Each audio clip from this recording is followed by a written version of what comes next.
নমস্কাৰ বন্ধুসকল, বিচিত্ৰ বসুমতাৰী চেনেলটোলৈ আপোনালোকক স্বাগতম জনাইছোঁ। আজি মই গাহৰিৰ বিষয়ে কিছু কথা ক'ম আপোনালোকক।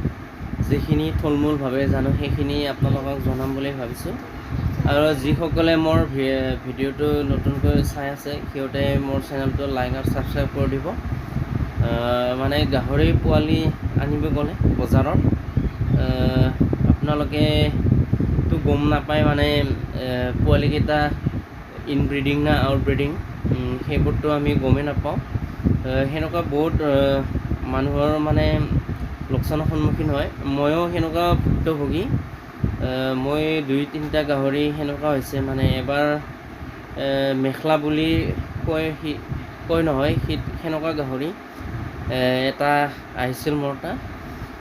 মানে বেপাৰী এনেকুৱা ঠগালে, মানে সিহঁতে আপোনালোকৰ আগত দুখাব। মানে আপোনালোকে চালে ভাবিব গাহৰিটো ভালে আছে, দেখাটো ভাল। তাৰপিছত যেতিয়া ঘৰত লৈ আহিব তেতিয়াহে আপোনালোকে দেখিব যে গাহৰিটোৰ পিছফালে ওলমি থাকে। মানে য'ত সিহঁতৰ হেৰিটো থাকে তাতে ওলমি থাকে। সেইটো মেখলা বুলি কয়। কিছুমানে বেলেগ বেলেগো কয়, আমাৰ ইয়াত মেখলা বুলি কয়। তাৰপিছত সেনেকুৱা হয়। আৰু ইনব্ৰিডিং আৰু ব্ৰিডিঙৰ ক্ষেত্ৰত একো ধৰিব নোৱাৰি। সেইবাবে আপোনালোকে ভালদৰে জনাটো ভাল। আৰু বেপাৰীক সুধিলেতো বেপাৰী আপোনাৰ ঠগৰ ধান্দাতে থাকিব। এইটো আউটব্ৰিডিং বুলি ক'ব, মানে অন্য এটা পোৱালিৰ লগত ক্ৰছ কৰোৱা বুলি।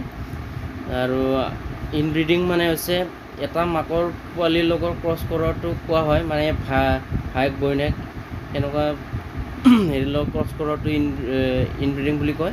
আৰু আউটব্ৰিডিংটো ধৰি লওক আপোনাৰ মতা পোৱালি আৰু বেলেগ এখন ফাৰ্মৰ ফিমেল পোৱালি, সেইটো আউটব্ৰিডিং বুলি কয়। সেনেকুৱা আউটব্ৰিডিং ক্ৰছ কৰা পোৱালি আনিলে ভাল হয়, ডাঙৰ হয় সোনকালে আৰু গ্ৰথটো ভাল হয়।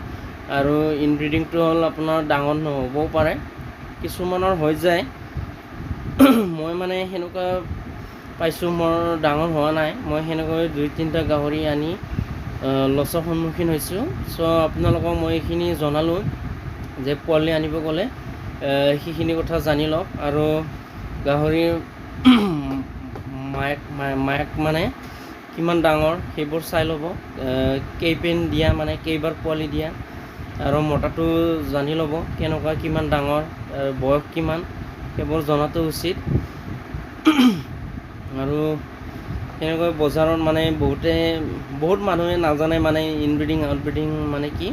সেনেকৈ মানে গাহৰি কিনিব যায়। আৰু পোৱালিটো দেখাত এনে অলপ সৰু অৱস্থাততো ভালেই দেখাত, কিন্তু ইনব্ৰিডিং আউটব্ৰিডিঙৰ ক্ষেত্ৰতহে পিছত গম পায় কেনেকুৱা কি। চ' সেইকাৰণে কৈছোঁ মই আপোনালোকক ভালদৰে জনাটো ভাল।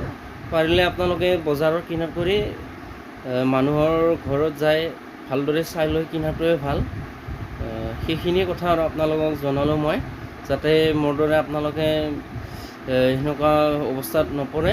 সেইবাবে মই আপোনালোকক কৈছোঁ ভালদৰে চালে হ'ল। আপোনালোকে গাহৰিটো দাঙি মেলি বজাৰত কিনিলেও ভালদৰে আপুনি নিজৰ হাতেৰে দাঙি চালে হ'ল। বেপাৰীত বহুত টেকনিক থাকে মানে সিহঁতৰ দাঙা মেলাত। সিহঁতে মেখলা গাহৰি হ'লেও মানে আপোনালোকক ঠগাই দিব পাৰে। সেনেকুৱা হৈছে আমাৰ গাঁৱতো বহুকেইজনৰ হৈছে, প্ৰথমবাৰ কিনিবলৈ যোৱাত কেনেকুৱা ভুক্তভোগী হৈছে সিহঁতেও, ময়ো হৈছোঁ। চ' আপোনালোকে এবাৰ এটলিষ্ট গাহৰিটো নিজে লাৰি ভালদৰে চাই ল'লে হ'ল। এইখিনি কথা মই আপোনালোকক জনালোঁ। চ' বন্ধুসকল, মোৰ ভিডিঅ'টো যদি ভাল লাগিছে তেনেহ'লে লাইক, শ্বেয়াৰ, ছাবস্ক্ৰাইব কৰি দিব। ধন্যবাদ।